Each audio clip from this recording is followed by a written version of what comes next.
శ్రీమాత్రే నమః. శ్రీ గురుభ్యో నమః. శ్రీ గురుదేవదత్త.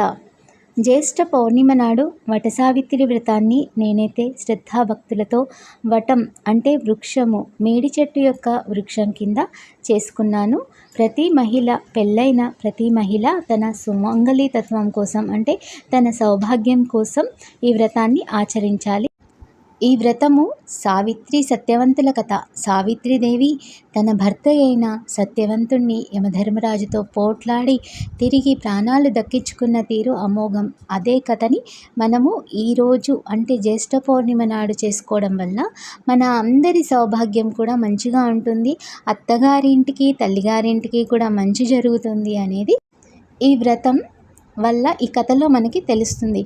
అయితే ఈ వ్రతాన్ని జ్యేష్ఠ పౌర్ణిమ నాడు ప్రొద్దుటే లేచి అంటే సూర్యోదయం కాకముందే లేచి స్నాన సంధ్యాదులు ముగించుకొని అంటే సౌభాగ్యవతులు పసుపు కుంకుమ అన్నీ పెట్టుకొని నెత్తికి మాడకి నూనె కూడా రాసుకొని తలస్నానం చేయాలి. చేసిన తర్వాత మంచి నూతనమైన బట్టలు వేసుకొని, లేకపోతే కొత్త బట్టలైనా పర్వాలేదు, వేసుకొని ఇంట్లో మనము దీపారాధన పూజ అన్నీ చేసుకున్న తర్వాత మనము ఈ వ్రతాన్ని వట సావిత్రి అంటే మేడి చెట్టు క్రింద వచ్చి మేడి చెట్టు ఛాయలో ఈ వ్రతాన్ని చేసుకోవాలి.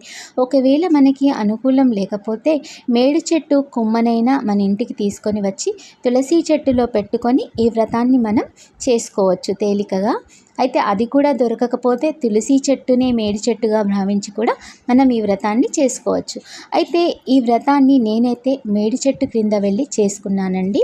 అయితే ఇంట్లో నుండే అన్ని వస్తువులు తీసుకొని వెళ్ళి అక్కడ మంచిగా నీళ్లు తీసుకొని అక్కడ అలికి మంచిగా చెట్టుని కూడా అలికి గంధము పసుపు కుంకుమలతో చెట్టుని నేలను మంచిగా అలంకరించుకొని ఒక ఆకు వేసి ఆకుపైన స్వస్తిక్ వేసి దానిపైన గణపతి పోకని ఉంచి గౌరమ్మ పసుపుతో చేసిన గౌరమ్మని కూడా చేసి మొదటగా మనము దీపారాధన చేయాలి. నేనైతే ఆవు నెయ్యితో 360 వత్తులతో కర్పూరం బిళ్ళ వేసి దీపారాధన చేసిన తర్వాత గణపతి గౌరీ పూజ అంటే గణపతిని గంధముతో పసుపు కుంకుమ అక్షింతలు ఏదైనా ఎర్రని పువ్వు వస్త్రముతో అలంకరించి అదేవిధంగా పసుపు గౌరమ్మని కూడా గంధము పుష్పాలతో అలంకరించి అమ్మవారికి కూడా వస్త్రాన్ని సమర్పించిన తర్వాత పువ్వులను సమర్పించి నైవేద్యంగా చక్కెర నైవేద్యం పెట్టాను. తర్వాత అమ్మవారికి షోడశోపచార పూజ చేసి కుంకుమార్చన అష్టోత్తర నామాలతో కుంకుమార్చన చేసి అమ్మవారికి ఇక్కడ మేడి చెట్టు చుట్టూ మనము ఒక దారాన్ని చుట్టాలి. 21 11 7 108 మనకి వీలైనంత, నేనైతే 21 చుట్టాను. తర్వాత మనం ఆ దారాన్ని అక్కడే ఉంచేయాలి. అంటే అదొక రక్షలాగా అన్నట్టు ఈ కథలో అదే చెప్తారు, మనం కూడా అదే చేయాలి. ఆ తర్వాత అమ్మవారికి పండు తాంబూలం నైవేద్యంగా ఇచ్చి, అయితే ఇక్కడ కథలో నేను చివరగా చెప్తాను మనకి సౌభాగ్యాన్ని ఇచ్చే ముఖ్యమైన వస్తువు ఏది అనేది. అమ్మవారికి ఓడిబియ్యంగా నేనైతే గోధుమలని ఓడిబియ్యంగా నింపి ఒక బ్లౌజ్ పీసుని అక్కడ పెట్టి ఓడిబియ్యం నింపి అమ్మవారికి సౌభాగ్య ద్రవ్యాలైన పసుపు కుంకుమ కాటుక అద్దము మళ్ళీ ఇంకా దువ్వెన నల్ల పూసల దండ మెట్టెలు ఇవన్నీ కూడా అమ్మవారికి ఓడిబియ్యంగా పువ్వులు అన్నీ నింపాను. అంటే ఓడి అనేది మన సంతానం, సౌభాగ్యం అంటే సౌభాగ్యం కోసం సంతానం కోసం చేసే ఈ వ్రతాన్ని నేను పెళ్ళైనప్పటి నుండి చేస్తున్నానండి. నాకైతే చాలా మంచిగా జరిగింది. చూసిన వాళ్ళు కూడా వచ్చే సంవత్సరం చేసే ప్రయత్నం చేయండి. కథ మొదలు పెడుతున్నాను, మీరు శ్రద్ధగా వినండి. విన్నవారికి కూడా చేసినంత ఫలితం ఉంది అనేది ఈ కథలో చెప్పబడింది. ఈ కథను సనత్ కుమారుడు చెప్పారు.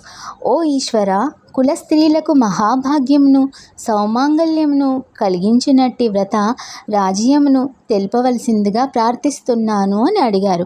అప్పుడు ఈశ్వరుడు, ఓ సనత్ కుమార, పూర్వకాలమందు జ్ఞానవంతుడు ధార్మికుడు వేదాంగ పారంగతుడు వీరుడగు అశ్వపతి మహారాజు ఉండేవాడు. అతడు సంతానహీనుడు ఒకట వలన భార్యా సమేతుడై ఓంకార స్వరూపిణియగు సావిత్రీమాత గురించి గొప్పనైన నియమములతో తపము ఆచరించాడు. ఆ దేవి సంతసించి ప్రసన్నమైంది. ఆ రాజు మిక్కిలి భక్తి శ్రద్ధలతో సాష్టాంగ ప్రణామము ఆచరించారు. దేవి సంతోషించి వరము ఇచ్చింది. సావిత్రిమాత ఇట్లా చెప్పింది: ఓ రాజేంద్ర, నీ వ్రత దీక్షకు సంతసించి తిని ఏదేని నీకు వరం అడుగు, నేను తప్పకుండా ఇస్తాను అని అన్నది. అప్పుడు రాజు ఇట్లా చెప్పారు: ఓ జగన్మాత, నీ కృపా వీక్షణాది వలన సర్వ సంపదలు నా ఆధీనంలో ఉన్నాయి. కానీ సంతానహీన మగుట వలన నీ దయ వలన పుత్ర సంతానము అడుగుతున్నాను తల్లి, నాకు పుత్ర సంతానము ప్రాప్తించుము అని అడిగారు. అప్పుడు సావిత్రిమాత: ఓ రాజశ్రేష్ఠ, నీ పూర్వజన్మ కర్మానుసారంగా పుత్ర సంతాన ప్రాప్తి యోగము లేదు. కానీ కన్యను ప్రసాదిస్తాను. ఆమె వలన పుట్టిన మెట్టిన అంటే పుట్టినిల్లు మెట్టినిల్లు 2 వంశములు ఉద్ధరించబడతాయి. ఆమెకు నా పేరే పెట్టుము అని చెప్పి అంతర్ధానం అయ్యింది. రాజుకు ఎంతో సంతోషం కలిగింది. కొన్ని రోజుల తర్వాత మహారాణి దేవి దయవలన గర్భవతి అయి 9 మాసములు మోసి ఒక మంచి శుభముహూర్తమున ఒక ఉత్తమ పుత్రికకు జన్మనిచ్చింది. సావిత్రిమాత మహాత్మ్యం వలన జనించినది కనుక ఆమెకు సావిత్రి అని పేరు పెట్టారు. సావిత్రి యుక్త వయస్సురాలు కాగా తగిన వరునికై రాజాన్వేషణ చేస్తూ ఉన్నారు. ఓ సావిత్రి, నీకు తగిన వరుడు లభించుటకై మహాత్ములు మరియు నీ చెల్లులతో సహా నీవు ముని ఆశ్రమమునకు వెళ్ళి వారిని వస్త్రాలు ధనధాన్యాలతో సత్కరించి వారి ఆశీస్సులు పొందు అని పంపారు. తర్వాత నారదమునీంద్రులు రాగా రాజు వారిని తగిన ఆసనముపై కూర్చోబెట్టి అర్ఘపాద్యాదులతో పూజించి, మీ దర్శన భాగ్యముచే నా జన్మ ధన్యమైనది అని పలికారు. అంతటా సావిత్రి ముని ఆశ్రమాల నుండి వచ్చేసి తల్లిదండ్రులకు నమస్కరించి మునీంద్రుని పూజించగా, నీకు తగిన వరుడు లభించును అని సౌభాగ్యవతీ భవ అని దీవించారు. అప్పుడు సావిత్రి: ఓ తండ్రి, ముని ఆశ్రమము ముందు ఒక రాజ్యభ్రష్టుడైన ద్యుమత్సేనుడనే మహారాజు ఉన్నారు. అతని పుత్రుడు సత్యవంతుడు, బాగా అందగాడు.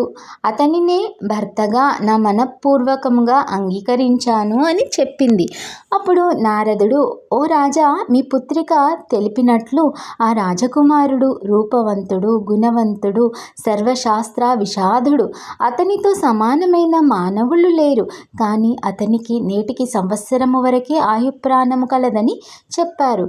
అప్పుడు అశ్వపతి మహారాజు: ఓ పుత్రిక, సంపూర్ణాయు ప్రమాణము గల వేరే వరుణ్ణి అన్వేషించుము అని పలికారు. అప్పుడు సావిత్రి: ఓ తండ్రి, నేను అతనినే మనసారా వరించాను. ఇతరులపై నా మనసెలా పోగలదు? రాజులు, పండితులు, కన్యలు నొకే మాటపై ఉంటారు కదా, అదే నా మాట అని చెప్పింది సావిత్రిదేవి. అప్పుడు సుగుణవంతుడే కానీ, నిర్గుణవంతుడే కానీ, పండితుడే కానీ, దీర్ఘాయువు కలవాడే కానీ, అల్పాయువు కలవాడే కానీ అతనినే నేను నిశ్చయించుకున్నాను. ఇంద్రుడు శచీదేవిని పొందినట్లుగా నాకు అతనితోనే వివాహము గావింపమని ప్రార్థించింది. అప్పుడు నారదుడు: ఓ రాజేంద్ర, వేరుగా భావింపక స్థిరబుద్ధి కల సావిత్రికి సత్యవంతునితోని త్వరగా వివాహము చేయింపుము అని తెలిపారు. ఈశ్వరుడు ఇట్లు చెప్తున్నారు: నారద మునీంద్రుని వచనానుసారంగా వివాహము నిశ్చయించు.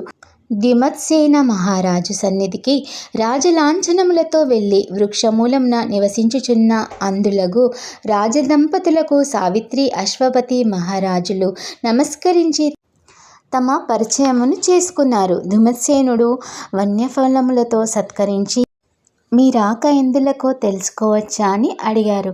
అప్పుడు అశ్వపతి మహారాజు: ఓ రాజా, మీ దర్శన భాగ్యముచే మేమంతా కుశలమే. మా ఏకైక పుత్రికయగు సావిత్రి మీ పుత్రుడగు సత్యవంతుని మనసారా వరించినది కాన మిమ్మల్ని అంగీకరించవలసిందిగా ప్రార్థిస్తున్నాము అన్నారు. అప్పుడు రాజశ్రేష్ఠ, మేము వృద్ధులము మరియు అందులము, రాజ్యభ్రష్టులము. నా పుత్రుడు వన్యఫలములనే ఆహారంగా స్వీకరిస్తున్నాడు. మీ పుత్రిక ఇక్కడ ఈ వనంలో బాధలను ఎట్లు భరించగలదు అని అన్నారు. అప్పుడు మహారాజు: ఓ రాజా, నా పుత్రిక గాంధర్వ విధిచే మీ పుత్రుని భర్తగా స్వీకరించింది కాన వివాహము అంగీకరించవలసిందిగా ప్రార్థిస్తున్నాను అన్నారు. ధనాదులతో వారిని పూజించి సావిత్రిని కూడా వారితో పంపించారు. తర్వాత సావిత్రి సత్యవంతుల వివాహము నారదుని వచనానుసారంగా వైభవోపేతంగా జరిగింది. నారదుడు తెలిపిన విధంగా సావిత్రీమాత వ్రతమును త్రిరాత్రములు పూజించు, మహాభక్తి శ్రద్ధలతో ఉపవసించి వ్రతమును ఆచరించు, అత్తమామలను పూజింపుము అని చెప్పి వెడలిపోయెను. ఆ సమయమున సత్యవంతుడు గొడ్డలిని తీసుకొని వనమునకు వెళ్ళగా సావిత్రి సమీపించి, స్వామి, మీరు అరణ్యమునకు వెళ్ళరాదు. ఒకవేళ మీరు అరణ్యమునకు వెళ్ళినా కానీ మీతో పాటు నేను వస్తాను. నాకు అరణ్యము ఏ విధంగా ఉంటుంది, దాని సౌందర్యము చూడాలని ఉంది అని అంటుంది సావిత్రి. అప్పుడు సత్యవంతుడు, ఓ ప్రియా, నేను స్వతంత్రుడను కాను, మా తల్లిదండ్రుల ఆజ్ఞ అవలంబిస్తాను అని చెప్పారు. అప్పుడు సావిత్రి అత్తమామలకు పాదాభివందనము చేసి, నాకు అరణ్యము సౌందర్యము చూడాలని ఎంతో ఆశగా ఉంది, ఆజ్ఞనివ్వండి అని అత్తమామలని అడుగుతుంది. అప్పుడు ద్యుముత్సేనుడు, నీ వ్రత నియమము ముగించుకొని పారణానంతరము వెళ్ళు అని చెప్తారు అత్తమామ. ఓ పూజ్యులారా, నా వ్రత నియమము చంద్రదర్శనానంతరము అవుతుంది. నేడు వనదర్శనార్థం భర్తతో వెళ్ళి నిశ్చయించి తిని అనుజ్ఞ ఇవ్వండి అని ప్రాధేయపడగా, నీ ఇచ్ఛానుసారమే కానివ్వుము అని పలికారు. సావిత్రి అత్తమామలకు పాదాభివందనము ఆచరించి భర్తను అనుసరించి అరణ్యమందలి వింత వింత సొగసులను తిలకించుతూ ఫలపుష్పాదులను తింటూ వటవృక్ష ఛాయ యందు సావిత్రిని కూర్చోబెట్టి సత్యవంతుడు వృక్షమెక్కాడు. వెనువెంటనే శిరోబాధతో బాధపడుతూ, ఓ ప్రియురాలా, ఈ శిరోబాధ నాకు ఎక్కువగా ఉన్నది, శూలముచే కొట్టినట్లు బాధ కలుగుతున్నది, నేను కాసేపు నిద్రపోతాను అని చెప్పి వృక్షం నుండి కింద దిగి సావిత్రి తొడపై పవలించాడు. సావిత్రి ఎంతో బాధపడుతూ మృత్యుకాలము ఆసన్నమైనదని తలిచింది. అంతటా దక్షిణ దిశ నుండి నల్లని వర్ణంచే దేదీప్యమానంగా ప్రకాశించుచు లోక భయంకరుడు మానవ మాతృలకు ఖగోచరుడగు యమధర్మరాజు వచ్చాడు.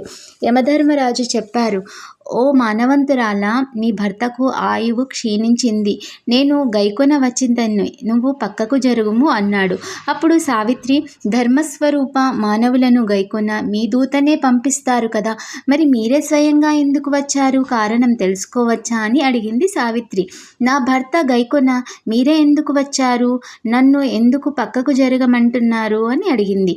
అప్పుడు అంతటా యమధర్మరాజు యమపాశముచే సత్యవంతుని ప్రాణములు తీసుకొని దక్షిణ దిశకు వెళ్ళగా సావిత్రి అది చూసి ఎంతో బాధపడుతూ యమునిని అనుసరించి వెళ్తుంది. యమధర్మరాజు చెప్పారు, ఓ సావిత్రి, మానవులు సజీవంగా ఇక్కడికి రాలేరు, నీవు రావడము భాగ్యము కాదు, పిండ ప్రధానము కర్మములను ఆచరించుము, వెళ్ళుము అన్నారు. అప్పుడు సావిత్రి, ఓ యమధర్మరాజా, నా భర్తను మీరు ఎచ్చడికి తీసుకొని పోతున్నారు, నేను ఎక్కడికి పోను, భర్త ఎక్కడ ఉంటే భార్య అక్కడే ఉండాలి కదా, అదే కదా సనాతనమైన ధర్మము, భర్తను సేవించుటకే భార్య ధర్మము ఉంది కదా, మీరు ఎరగరా, సప్త పాదములు నడిచినంత మాత్రముననే మిత్రత్వం ఏర్పడినని పండితులు చెప్తున్నారు కదా, మిత్రత్వము పురస్కరించుకొని మిమ్మల్ని ఒక మాట అడుగుతున్నాను అని అంటుంది సావిత్రి.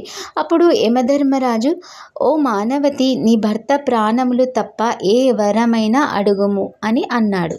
అప్పుడు సావిత్రి, ఓ ధర్మస్వరూప, మీరు అనుగ్రహించుటచే ధన్యురాలను, రాజ్యభ్రష్టులైన మా అత్తామామలకు రాజ్యమును మరియు పుట్టు అంధత్వము తొలగినట్లు నేత్రదృష్టియు ప్రసాదించమని కోరెను. అప్పుడు యమధర్మరాజు, ఓ సావిత్రి, నీ కోరికానుసారంగానే వరములు ఇస్తున్నాను, ఇంకా వెళ్ళుము అన్నాడు. అప్పుడు సావిత్రి, ఓ యమధర్మరాజా, నా భర్త లేనిచో నాకెక్కడ ఆనందము, నేనెక్కడికి పోను, ఎక్కడికి రాను అని ఎంతో బాధతో, స్వామి, నిన్ను నేను ఇంకొక ప్రశ్న అడుగుతాను, చెప్పండి అని అడుగుతుంది. అప్పుడు యమధర్మరాజు, నీకు అనుకూలంగా వరాన్ని ప్రసాదించాను, ఇంకా నువ్వు వెళ్ళకపోతున్నావు, నీ భర్త ప్రాణములు తప్ప ఇంకా ఏదైనా కోరిక కోరుకో అంటాడు.